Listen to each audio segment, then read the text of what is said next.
Hello and welcome to Food Safety Fridays. My name is Simon Timperley from the International Food Safety and Quality Network, and next to me is our good friend George Howlett from Safe Food 360. Hi George, how are you doing today? I'm good, Simon. How are you? How are things? Yeah, super. Glad to have you here. They're always excellent, your presentations, so we're looking forward to it. And we're talking about integrating management systems for food businesses today. Yeah. Okay. Well, I'll tell you what, just tell the audience where you're joining us from today, George. I'm joining from Dublin in Ireland today, with the home base of Safe Food 360. Yeah. Very good. And I'm in Manchester, England. And yeah, you are already letting us know where you're joining us from in the chat. Please do so. It's always nice to hear where you're from. So tell us where you're from. And in fact, tell us what kind of business you're in as well. That'd be nice. I'm going to play the sponsor ads now, and then we'll be back for the presentation in a couple of minutes.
The world of food has changed a lot in the last 100 years. But one thing that doesn't change? Ensuring the quality and safe handling of food. No matter what changes are yet to come, we're proud to always be on our clients' side, shaping the future of food today and tomorrow. AIB International, ever onward. Okay, thanks to the sponsors, and Safe Food 360 are a kind sponsor of Food Safety Fridays, bringing these short bursts of education, and you get a free certificate of attendance at the end of it. So that's very nice. So, okay, I'll get the slides up. We'll get on with the presentation. I'll be back for the Q&A later, but for now, I'll hand you over to George. Okay, thanks, Simon, and hello, everybody. Good afternoon, and thanks for having me here today. It's my pleasure just to spend a bit of time talking about this subject, integrated management systems for food businesses. In the initial discussions with Simon about the topic, we kind of felt that this might be something of interest, purely because we're kind of seeing ourselves as a business an increase inquiry about this whole area of integrating the various management systems within food business organizations. I think in general, just to make the comment, it's probably not on the top of the list, the agenda items of most food companies at the moment, for sure. because it does relate really to kind of what would be a productivity opportunity or efficiency opportunity, improvement of your efficiencies of managing these systems. So in the context of the current situation, obviously not top priority, but nonetheless, it is something which I think is causing a bit of pain for food businesses, large and small, and for that reason, I think it's worth spending just a little bit of time on it.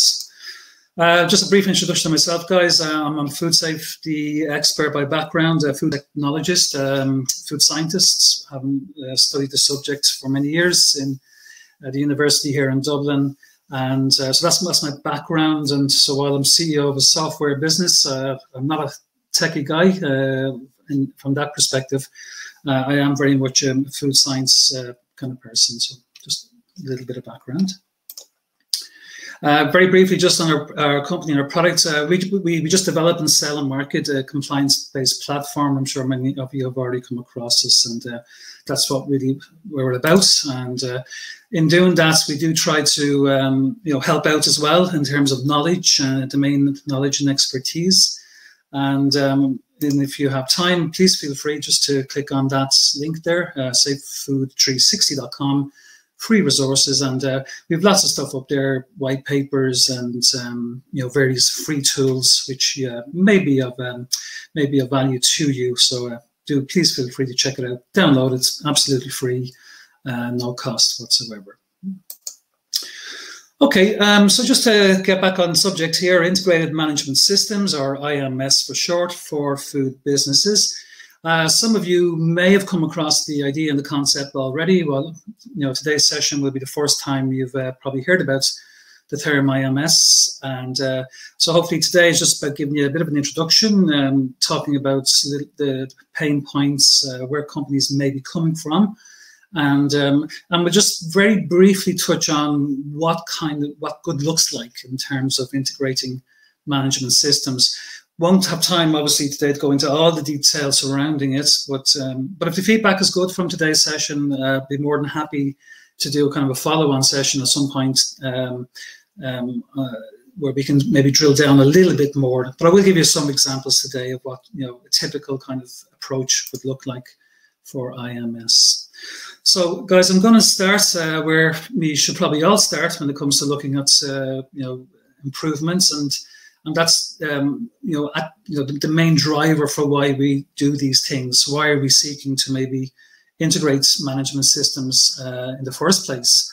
And that all really stems from the whole area of compliance.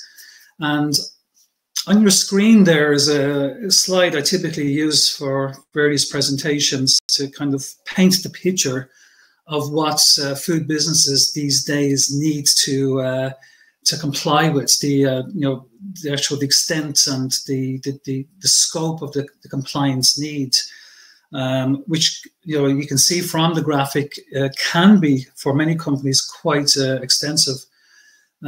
So, for example, at the top there, guys, I just sort of run through the type of things that drive some sort of requirement for management and compliance. So, certification, third party, obviously. You have the retailer's technical standards. Depending on the nature of your business, if you're a car manufacturer or whatever, you may also have to deal with specific customer standards or various commodity certification schemes, and obviously legislation as well. And you may well indeed be subject to one or more of the frameworks around certification or inspection or regulatory audits as well. The point being is very simple, is that if you're a food business these days and you're looking to manufacture, distribute and sell your product, it's very unlikely you're doing it without some degree of scrutiny or compliance framework requirements. And indeed, many companies these days often have to operate in the environment and the picture that's up on that slide today. So it's significant. It's not a trivial matter by any standards, and as you know, the tendency for compliance demands and compliance requirements only goes in one direction, and that tends to be upwards. In other words, the burden tends to increase continuously over time. I think for food companies, we could probably summarize it a little bit more simply. So on the screen there, this is really what food businesses are all about. It's that third-party certification, typically under one of those GFSI schemes. You'll have some demand and requirement from your customers or retailers. So certainly, if you're supplying, Tesco or Woolworths down in Australia, for example, you'll be subject to quite a fairly arduous set of standards that you need to comply with. And then, of course, not least these days, you have that legislation. And I mean, there was a time when legislation was the lowest height of the bar. These days, it's not so, particularly in the US with the introduction of FSMS and the various rules that came along subsequent to that, which really have almost set the bar at the highest level for many businesses. So this is a kind of, so this is the environment we're working in, guys. This is what's really driving us, I suppose. But in addition to that, food businesses more and more are beginning to realize that food safety management, while absolute priority, may not be the only management system or management standard or set of requirements that you need to comply with. And more, demands in relation to the environment and management of the environmental impacts of your operation need also to be managed, controlled, reviewed, improved. Sustainability is definitely the big emerging one for many companies, being able to operate your business in what arguably is a sustainable fashion. And again, it's simply just, it's not good enough these days to post a nice little policy statement on your website to say you do that. Very often now customers and other people, other stakeholders are seeking some sort of objective system of control, management, assessment around that too. Health and safety in the workplace, obviously, very important, has always been important, but the requirement to standardize again is increasing more and more.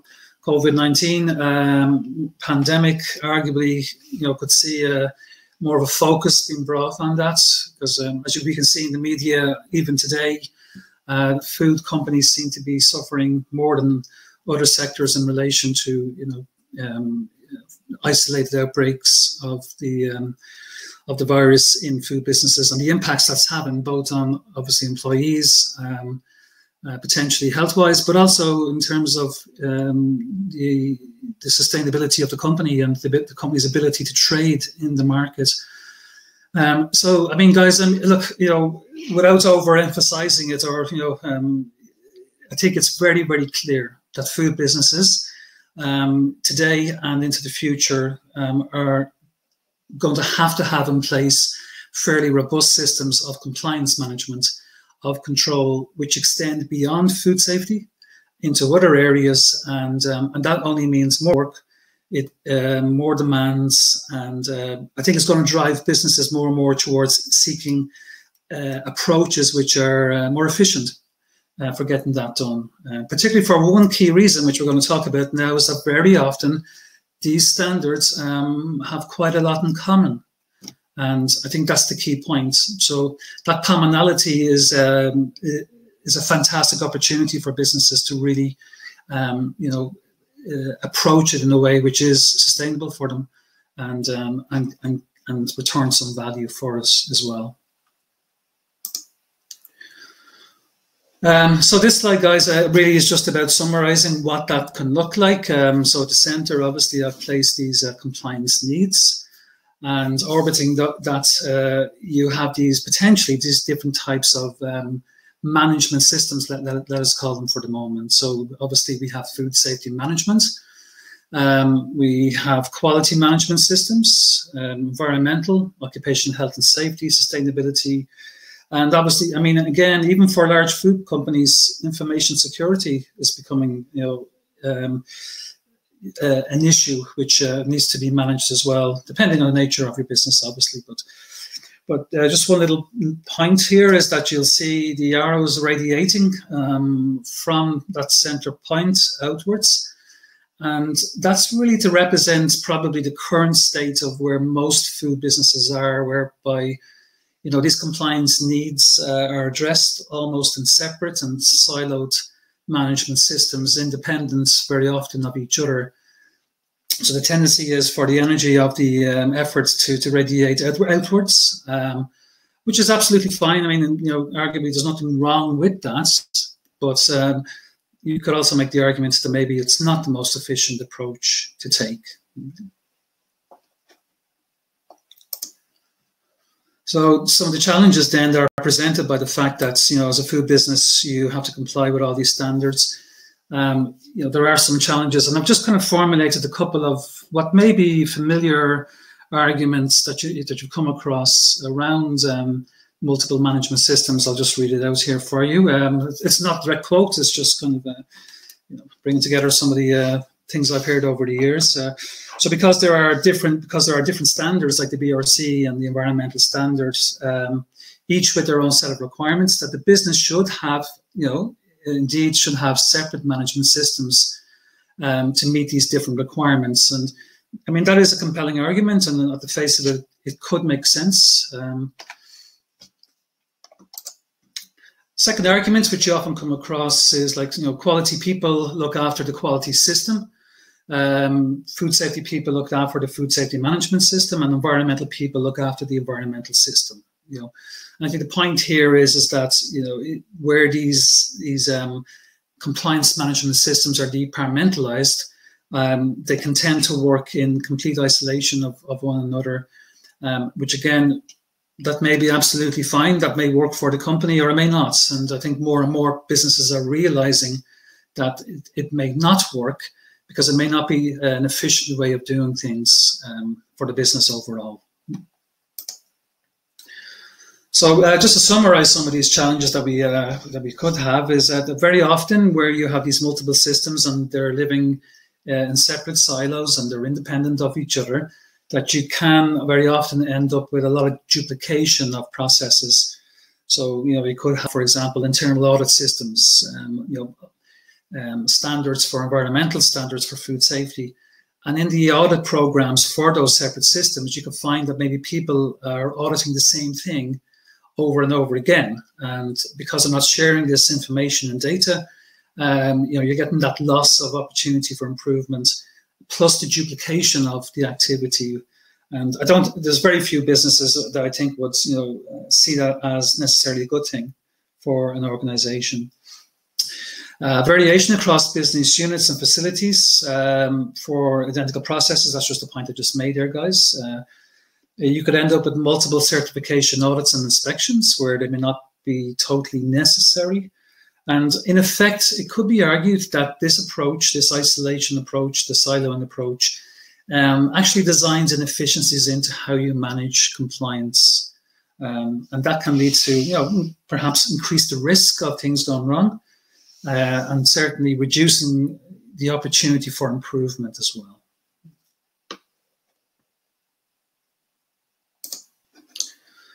Okay, so just in terms of solutions then, let's maybe talk a little bit more about that. And what I'm going to do, just talking about this, is we're going to kind of refer to perhaps the ISO framework, and we'll come to that in a moment. Okay, so what exactly is an integrated management system?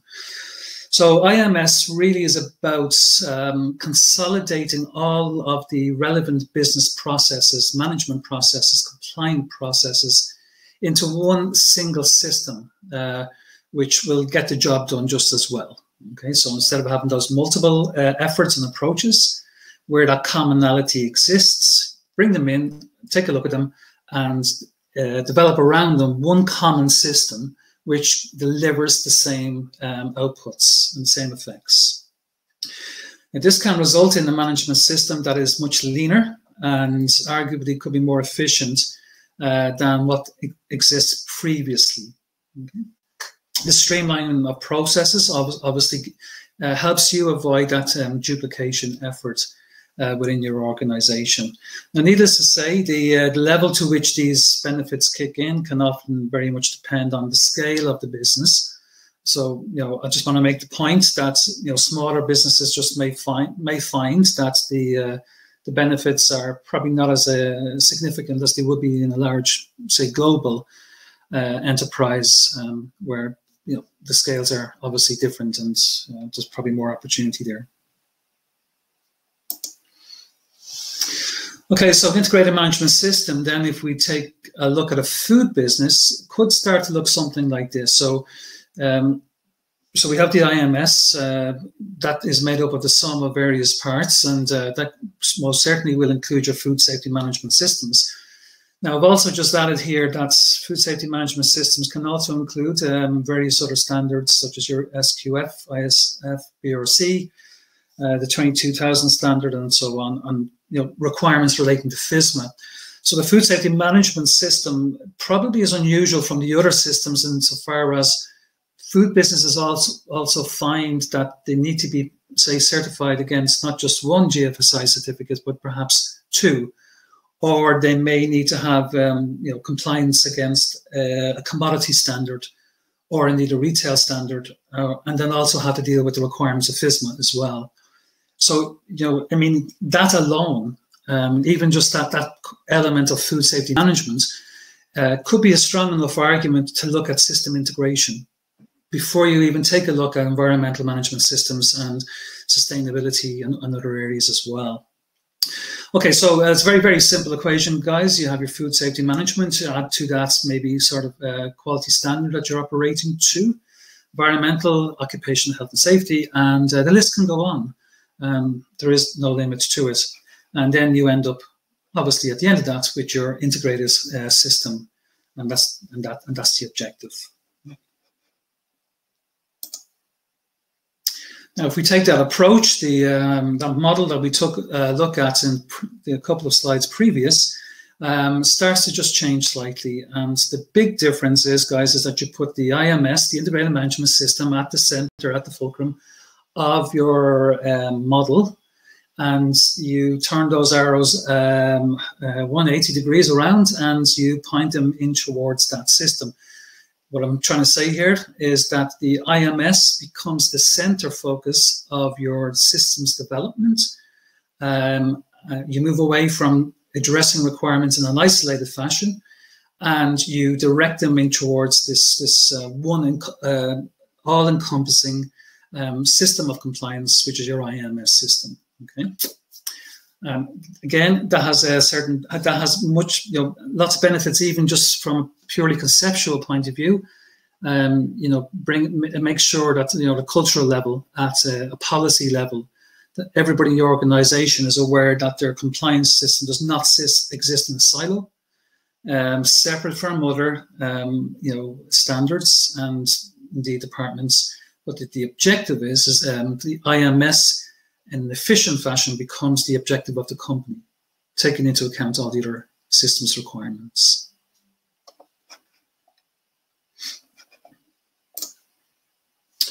Okay, so before we move on to maybe looking at some practical examples of how IMS may emerge and develop, we're going to talk a little bit about the ISO, the International Standards Organization, because these guys, I suppose, have been taking a lead in the area of IMS.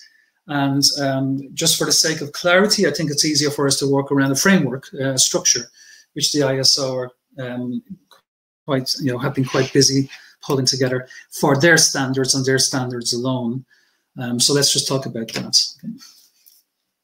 Okay. Just to make the point that the ISO is not obviously the be-all and end-all of standards and systems and certification. But it is a good place to start to understand the model, and we can talk about what that means for food safety in a moment as well.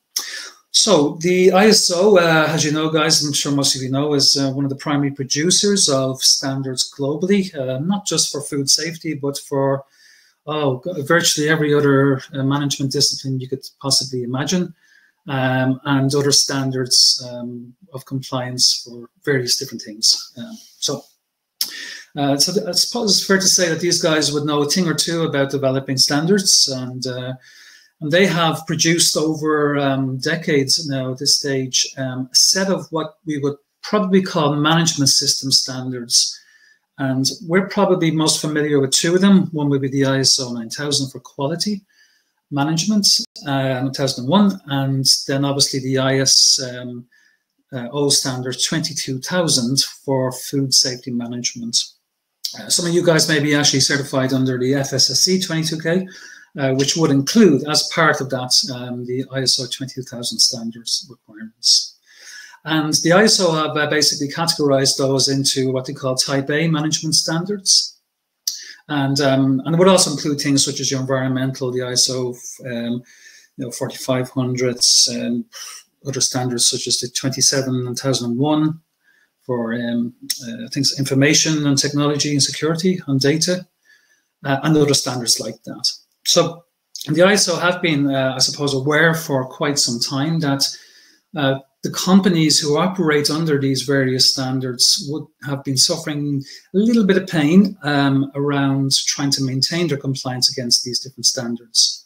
Because as you know, if you do open up, with any one of these ISO standards, or indeed any other food safety standard, and if you have the time and the inclination to read them in detail, what you will find that there is an underlying common structure to them, an approach.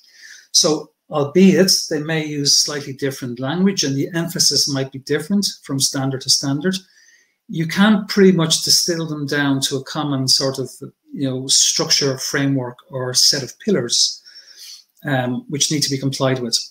However, because arguably over the years, due to the lack of clear alignments between various standards, companies often operated from a position of anxiety and fear, and while they would have been internally accepting the arguments that these standards pretty much are saying I should do the same thing, the fact that they're different standards without alignment, companies often take the safe approach, and we'll just have to develop a system and a set of procedures and documents to address each one individually. Now, the ISO have been aware of that fact. I mean, they're aware of it because auditors would obviously get that feedback on the ground, and arguably would feed that back up into the organizations. So they'll be aware of it. And but the ISO have kind of, set about over recent times to address it to some extent. That's just a slide, guys, representing some of the MSS standards in the ISO. Food safety management, health and safety, energy management, that's the 50,001. IT security management standard. So as a company, Safe Food, we would seek certification to a standard like this. The 9001 and the 14,001, obviously, for environmental as well. Okay, so in an attempt to sort of address this area and to facilitate the development of integrated management systems, the ISO have developed what they call this high-level structure, so a HLS, which they defined in was at one point Annex SL, but has now been changed to Annex L. So this the high-level structure which they developed for these management systems basically is seeking that these standards adopt a common format, which makes things a lot easier for everybody. So when you open up an ISO standard for, let's say, food safety, and if you open up another one for data integrity, that they pretty much will read in a common fashion. So if you look at the requirements for auditing in one standard, they should pretty much read the same for some of the other standards.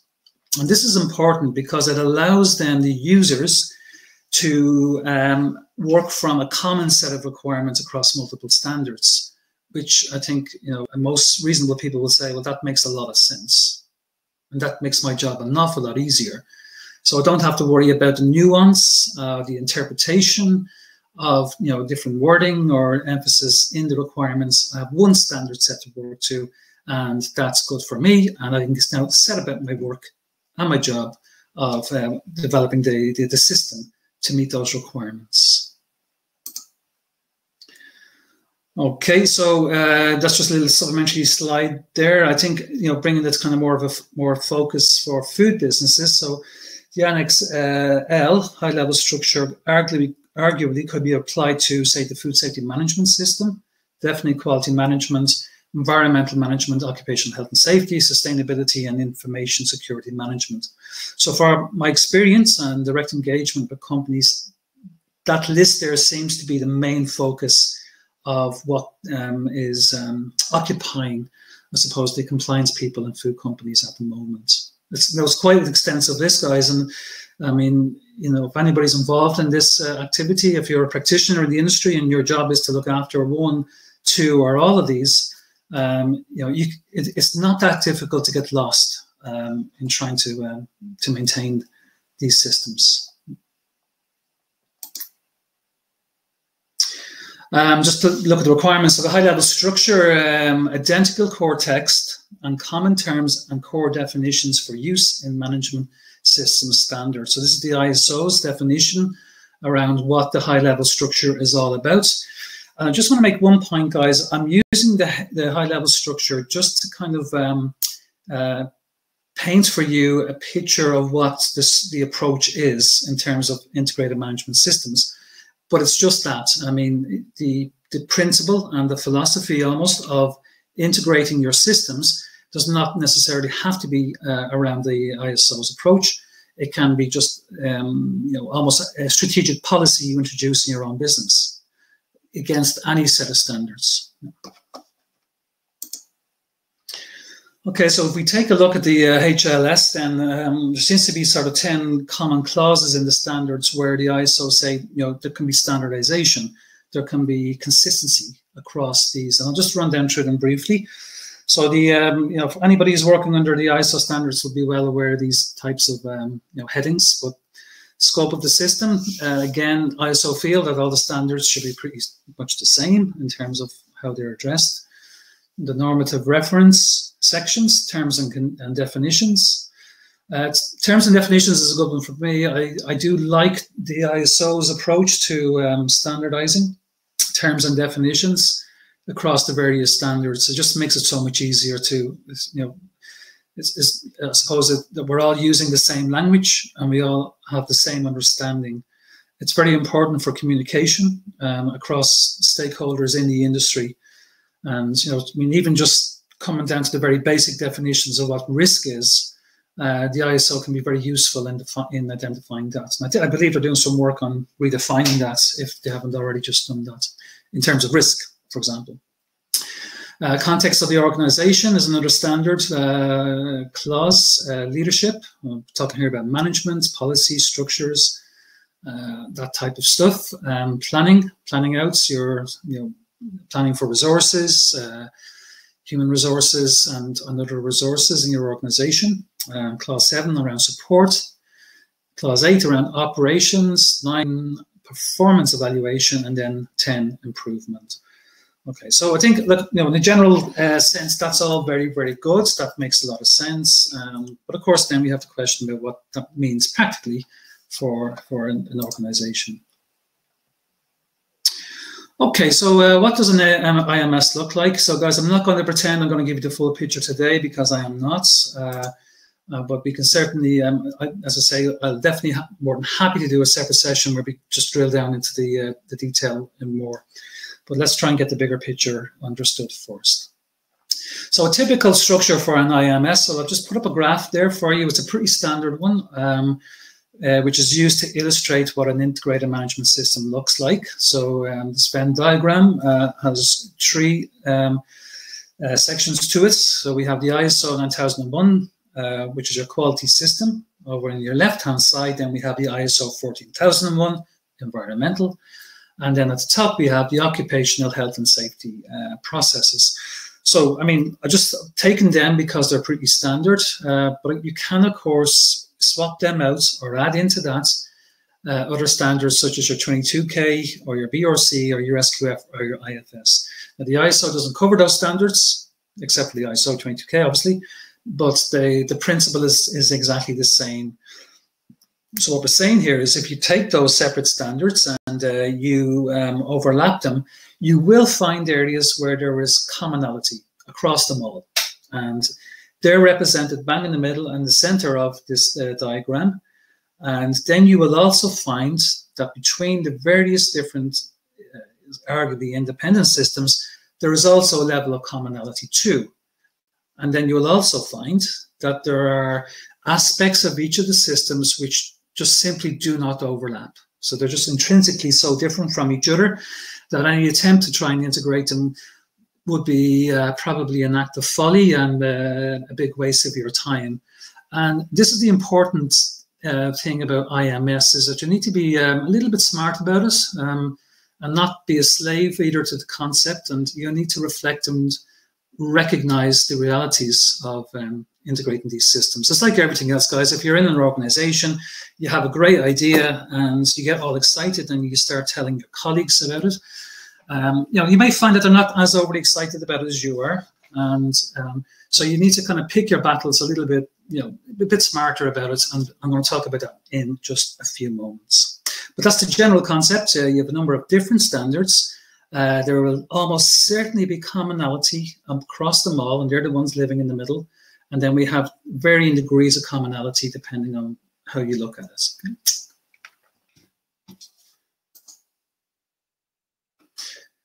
What typically characterizes then an integrated management system? Well, an integrated management system usually will have a standard document set. So documentation is really important.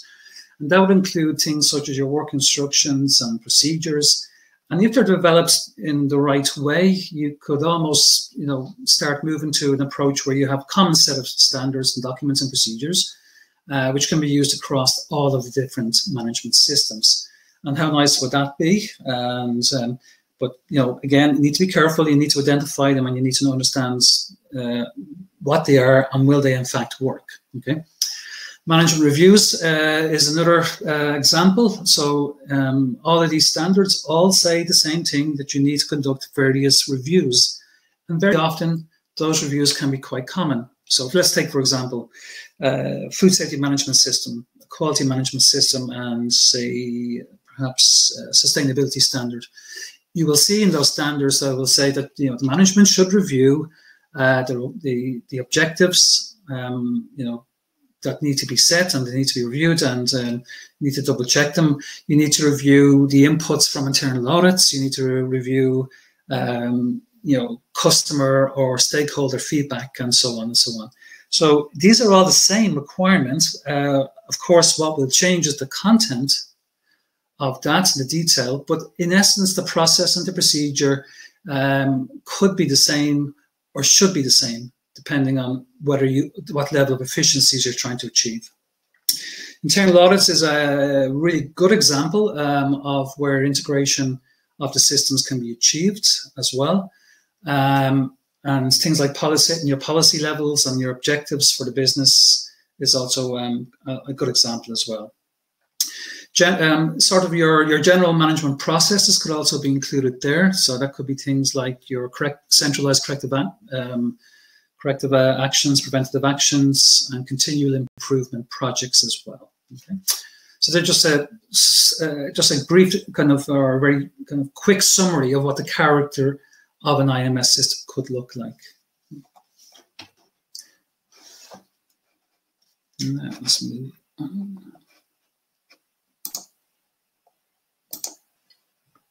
So I made the point earlier, guys, if this is something that you've been kind of considering, or indeed you're working on at the moment,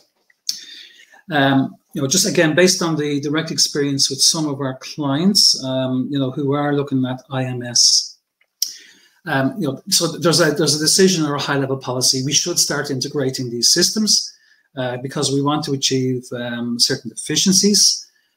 We could use the data better coming off the various systems, to help drive high-level management decision-making around what areas should be looked at for improvement.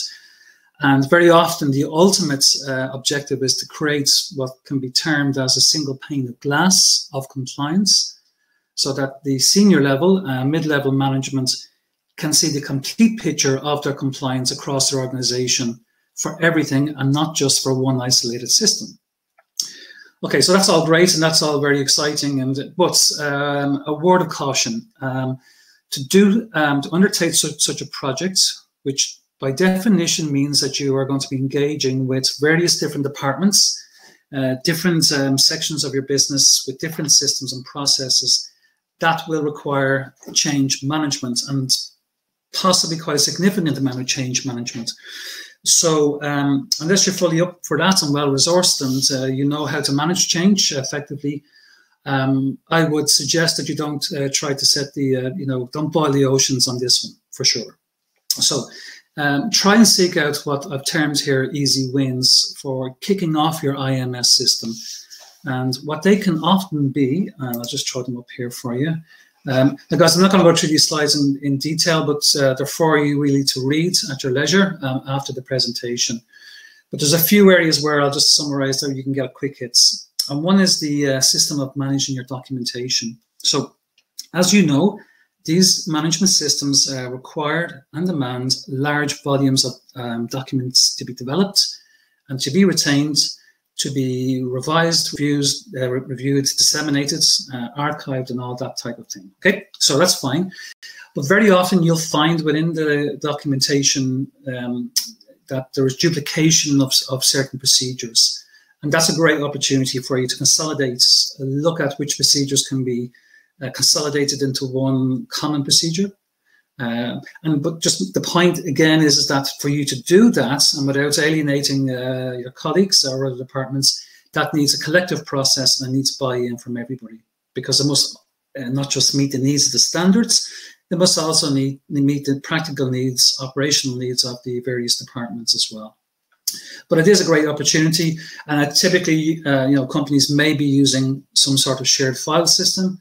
That makes it a lot easier. And I'll show you kind of a practical example of that in just a moment. Now, another area where, I would strongly recommend you start off is in the area of internal auditing and CAPA management. That's your corrective action system.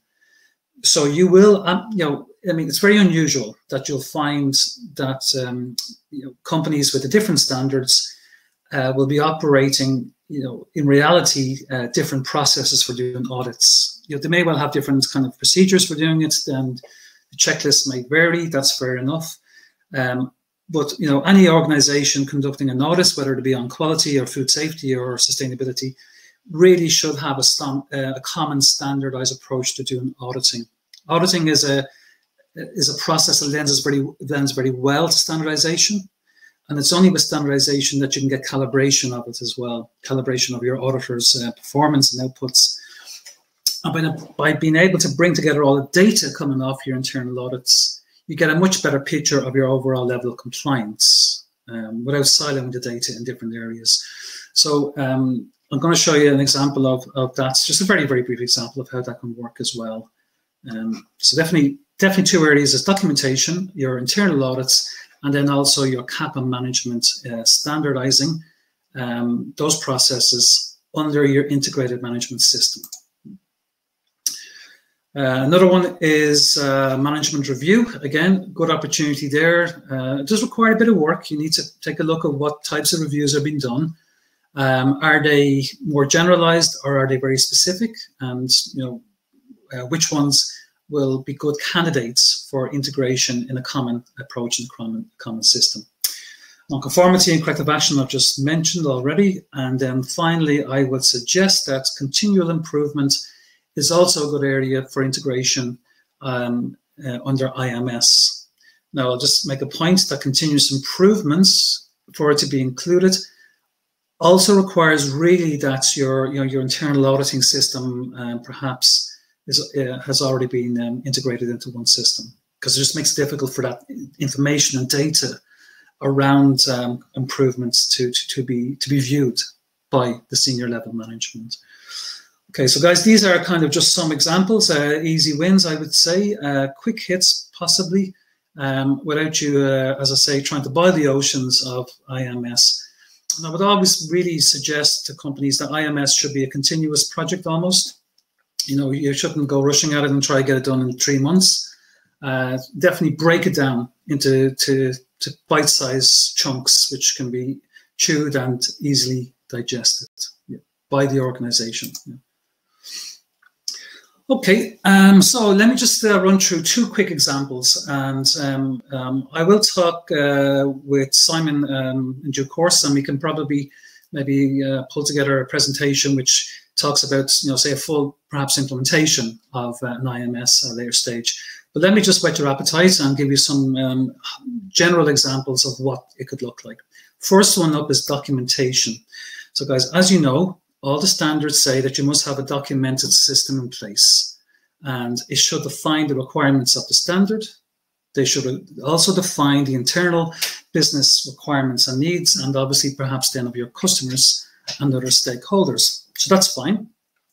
You'll get about and you develop those documents.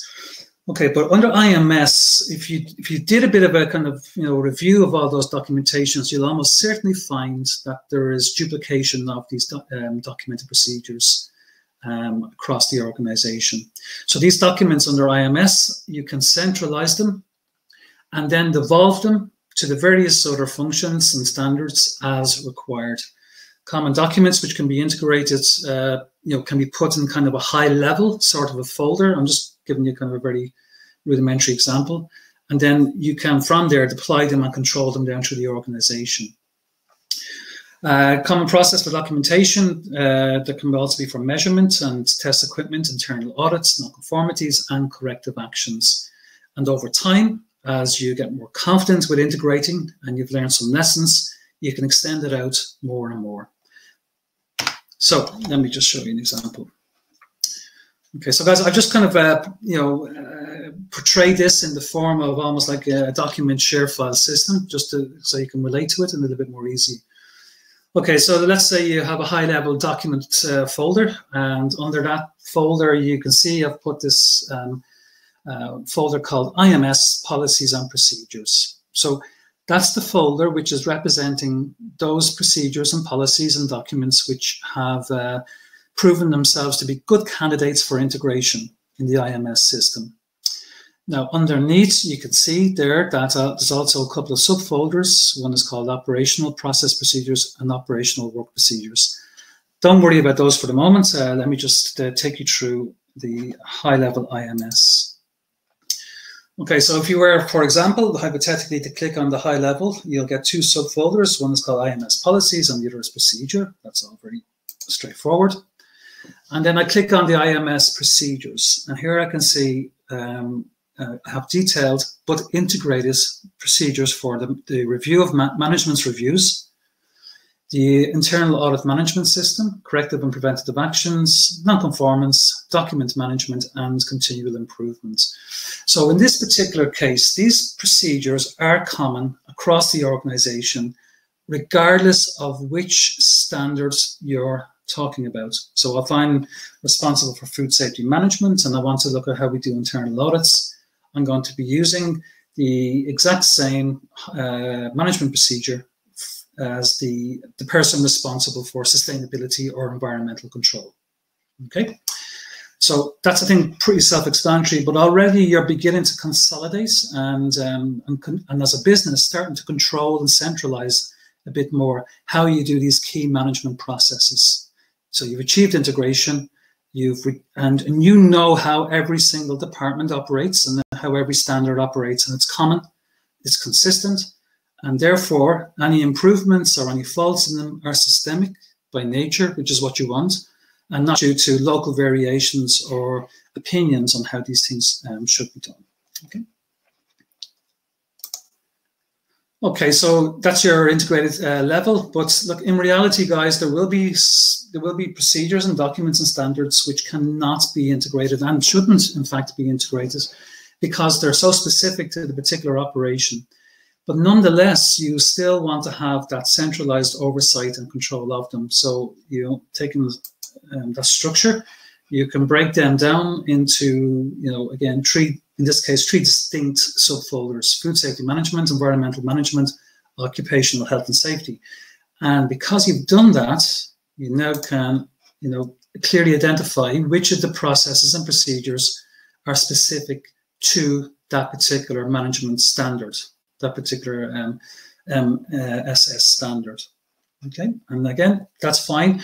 Now, over time, initially this may be a much bigger folder, and you'll decide to keep them local in the standard. But then over time, you can review them and say, okay, well, here's one that we want to really move up into the integrated section, because we've identified commonalities across the other systems as well. Okay, so now, guys, I do appreciate that's very simple example of what IMS is about, but I just wanted to give you that simple explanation so you start to understand this and how it could be approached in relation to, say, documents and document controls.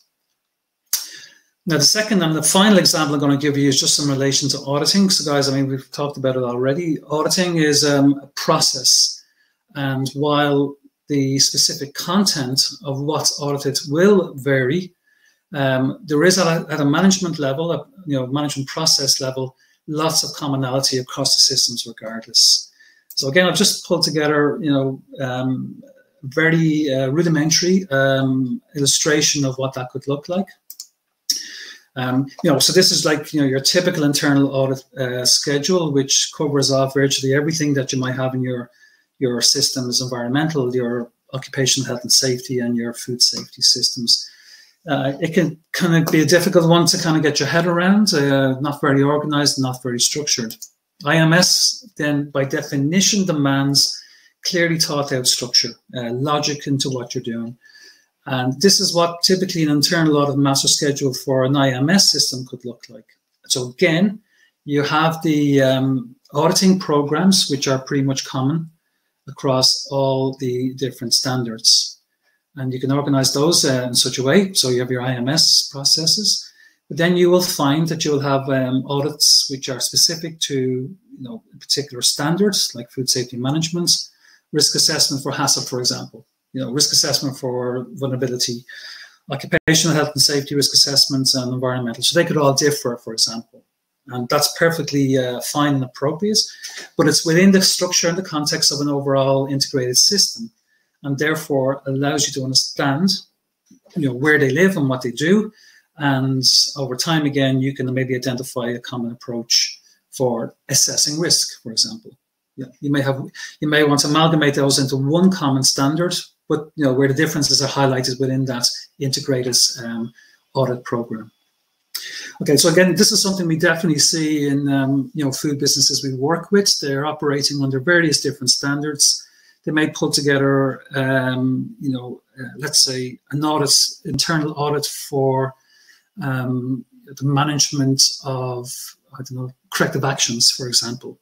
So you need to, maybe audit how you do that over each year, a couple of times a year, and they need to check it against various different standards. And we often will pull together with them an integrated checklist and audit program to cover them off in one event.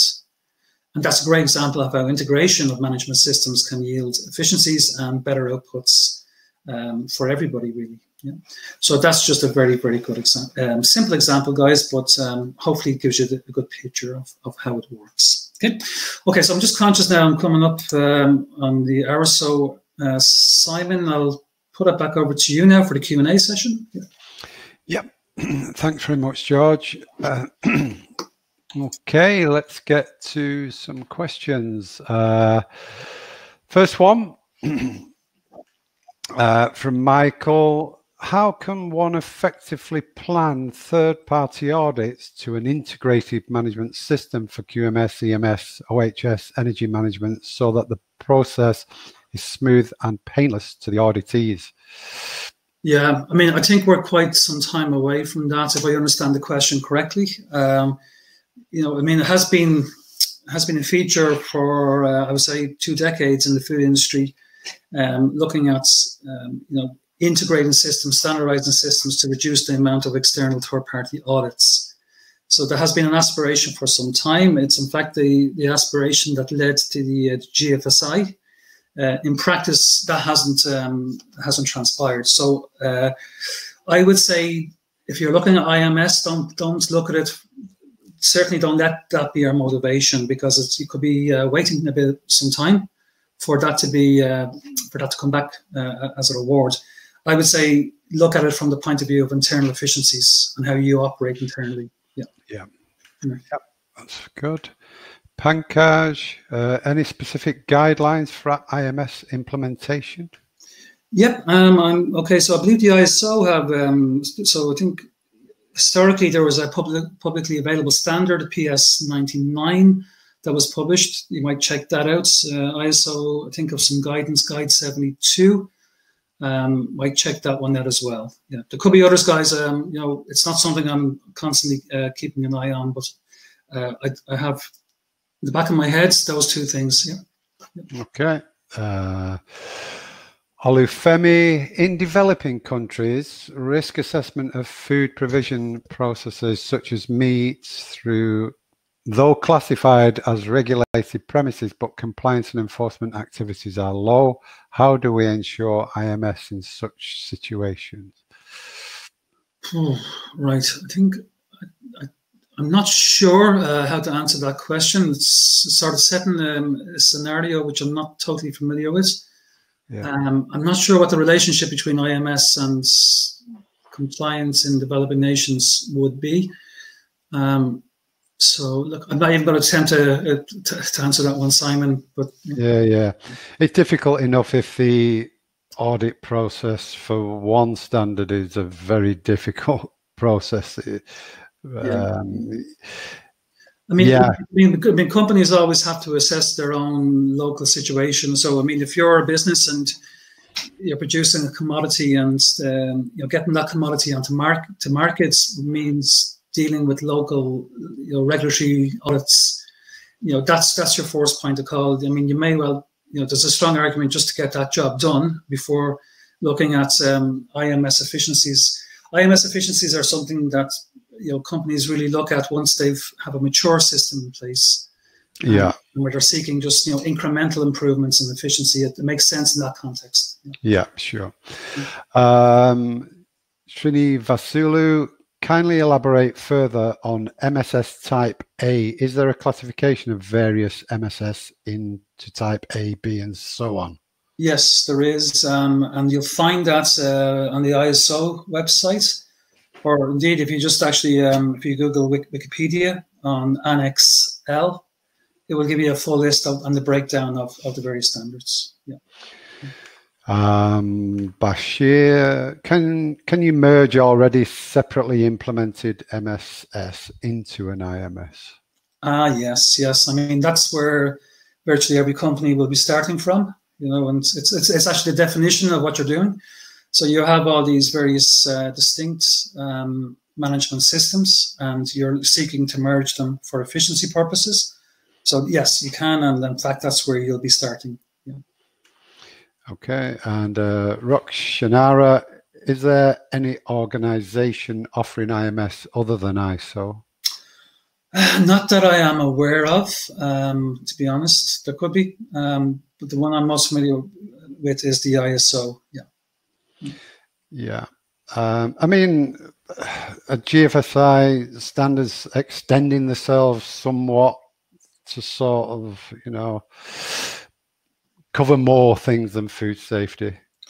Correct. Yeah. I mean, so in terms of the ISO's approach and through the Annex L, I mean, that's something they can do because they're the owners of quite a significant number of standards. So it makes complete sense for them to do that.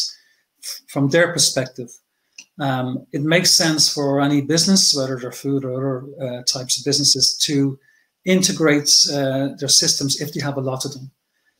But that, you don't need to operate to the ISO's approach on that. So you can simply just do your own internal exercise, identify what works for you, and off you go. And so the ISO I just use just as a kind of a structured framework to convey the approach. That's it. Okay, and next, Syed, can ISO 22000, FSSC 22000, other food safety standards not be integrated into an IMS since they are portrayed outside the overlapping bubble in the Venn diagram? Yeah, just in the context, yes, of the ISO's Annex L. That's all. But again, just to reiterate the point here, we are talking about a management strategy, which and ISO do not own that. It's a management strategy just basically around efficiency. So every management of a company, obviously over time, will look for efficiency and improvements. And integration of management systems, IMS in general, is a good thing to do if there's benefits for you. The ISO framework that I presented there is just to illustrate the concept. Yeah. Okay, and James, can you please highlight the procedure of doing internal audit? Probably out of the scope of today's session, I'd say. What I would recommend you do is maybe, depending on your context, open up one of the global food safety standards, and the process is pretty well defined in those standards. Yeah. Yeah. Sure. Marcia, generally speaking, are CBs prepared to perform integrated audits? One auditor with multiple skills. Again, it's talking from an audit rather than internally. Sometimes yes. I mean, I'm aware of situations where food businesses will have, say, a BRC standard and another GFSI standard. Or let's say, for example, they might have two BRC different certification to two different types of BRC standard. They can, with their certification body, perhaps agree one audit event where both standards are addressed and covered off. So I think in practice, yes, that does happen. Yeah. Okay, and James, do you have any recommendation when companies start a focused IMS, then continue to add more MS to the overall IMS? Yeah, I think to start it, you need a few things in place. One is you need to have, like all things, senior management's commitment. So you probably need to do a bit of internal selling on the idea and concept. You sell that on the basis of efficiencies. It's a very simple argument, and they either buy it or they don't. Then you need to get your team on board. So you may well have other people responsible for environmental and occupational management. So you definitely need to bring them into the picture and agree with them a common objective of integrating the systems where appropriate. The third stage, I'd say, is make sure you clearly identify those processes where you can do it easy and get the quickest return on that integration. So if you get those three things right, I think you're good to go. Okay. Vincenzo, does integration mean that we need to look at the process in place from all the viewpoints and then set up and implement all the necessary activities? Correct. Yes, I couldn't have put it better myself. Let's see. Does that's Shrin Fasulu, does Safe-Food 360 offer any customized tool for the integrated management systems? I think, so Safe-Food 360, I think, along with other vendors in the markets, would all offer some sort of tool to assist in that process, I'm sure. Yeah. Vicky's just said that this topic is so interesting that I am interested to take an in-depth training to develop a good IMS. How best to go about it? I mean, you did say you would do a deeper dive into, so maybe that's something we could do. Definitely, I'm happy to do that. So, I mean, we are doing some work with clients on it. So I've been just clarifying my own view of the approach. So I'm more than happy, maybe in a couple of months, maybe 8 weeks or so. Depends on your schedule, Simon, obviously, and we'd be happy to slot in a more detailed kind of project-orientated set of slides. Yeah, we can certainly look at that. Astrid, I would like examples for Chapter 4 and 6, interested parties and risk and chances, opportunities assessment, perhaps in another meeting. Okay, right. That's very much ISO. How about this is Shita. How about the cost effectiveness of managing IMS, and would an IMS not affect the efficiency of individual MS, especially food safety management system?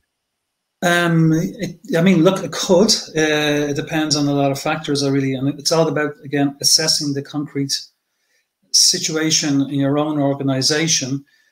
I would suggest, in general, that any initiative or project which looks at standardizing systems and eliminating duplication of systems will yield some sort of benefits. I think that it's a pretty well tested and proven thing in management. Don't forget, these are management systems. Whether you call them food safety or whether you call them environmental, they're basically management systems, and it's that common feature of these systems that you're looking to leverage the benefits on. Again, you may well have people in various departments or who are owners of different standards who will feel and argue that their system is the most efficient for them, and it may well be. But there can often be a tendency to protect, people to protect their little domain and system and area, and that can often be a barrier to overcoming. How do you overcome it? It's very simple. Senior level management make a decision, and they issue the instruction to go ahead and get it done anyway. Yeah. Okay. Is HACCP part of IMS? How is IMS related to TQM, Total Quality Management? Yeah, good question. I would say, on the face of it, no. And I certainly wouldn't suggest you start at HACCP for integration management systems. So you'll find these different standards will all have risk models. HACCP is just one of them. But you could have various other models as well, for, say, occupational health and safety. And from my experience, you'll typically see occupational health and safety risk assessments that look at, determining the risk and then looking at preventative measures and then doing a mitigation assessment on risk. That doesn't tend to happen in HACCP, so there are differences. I'd say don't start there. Definitely try to be innovative for sure, but don't be that innovative too early. Start with the easy ones. I would say probably you need to maintain a separate HACCP system. Yeah. Absolutely, yeah. Okie dokie. Samora, is there any guidance on migrating physical forms to digital forms? Not really. So if you're looking at migrating forms over digitally, you'd have to explore and investigate the various options. There's loads of options there, starting from SharePoint, Excel, SharePoint, to more specific document management systems, to other more sophisticated enterprise level solutions. So a bit of research there for that one. Yeah. Okay, and a bit of a broad one, another broad one. Wilson, what does implementation of quality management systems entail? Okay, I'd say it's probably just slightly out of the scope of this meeting. Yeah. That's a huge question. Really wouldn't have time to even. I actually lecture on a master's degree program, and we would get that covered in a semester. So. Yeah. A bit of background research probably in Google would help. And Sujit, does the auditor need to have an IMS auditor certificate? Again, third-party certification audit, I think. I don't know is the short answer. I don't believe so. It's a bit of an emerging area, but I don't believe so. No, I don't believe that's how the framework is even working at the moment. Yeah. Hamid, a bit of a long question. The application IMS requires a lot of time and effort. So what do we do during external auditing of the certificates included in the scope of application while we are not yet finished? Do we go into two parallel ways of working in each certificate separately at the same time as the implementation of IMS? Yeah. Well, I mean, I suppose it's like any system. I mean, you will have parts of it which are currently under revision, but the existing system of control remains in effect until the new system is fully implemented. So without knowing the full details of the situation, I suspect that you will have elements of it in draft which are being developed, not fully not effective, and then you'll have parts of it which are effective. I think you'd have to roll along those lines. Okay, we're getting there. Gadjanan, if we plan an IMS, which department function shall own it, and how would this affect the organisation structure? Shall other departments reporting, for instance, to a QHSE, or have IT reporting to the QHSE, or what would be the best way to manage the organisation structure? Yeah, good point. I mean, look, ultimately, when you integrate the systems, you will have common systems within the organisation, and I would suspect you would still have somebody responsible for the certification to the individual standards, But depending on, the size and scale and scope of your business, you may have, a kind of a senior level, maybe E-level person responsible for overall compliance. It really depends. I've seen, for 10 companies, you could get 10 different approaches that work. But as long as it complies with the requirements, that's fine. It's all about saving time, effort, and money at the end of the day. Yeah. Right. I think that's the end of the questions. Lots of thanks and well dones and things like that.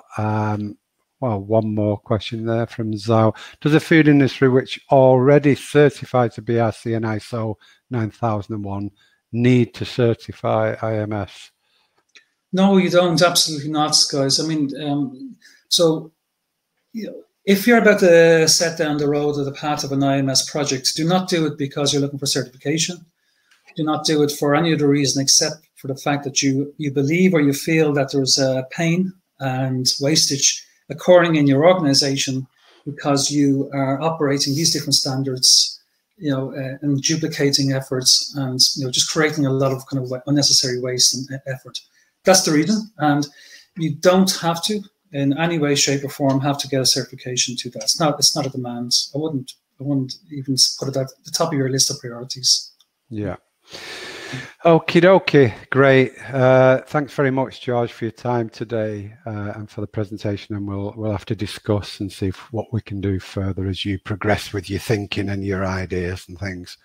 Yeah. Okay, so thanks very much, George. Have a nice weekend. Yeah, thanks, Simon. Thanks for having me, and thanks to everybody. I'll see you again at some point. Yeah. Speak soon, George. Take care. Cheers. Bye-bye. Bye-bye. Okay, that was George Howlett from Safe Food 360. I have loaded in the sidebar your certificate. Click on the link and download it. You type your own name and or print it and sign it. One way or the other, you have to add your own name. So thanks very much. Yeah, a very interesting topic and something new perhaps to think about.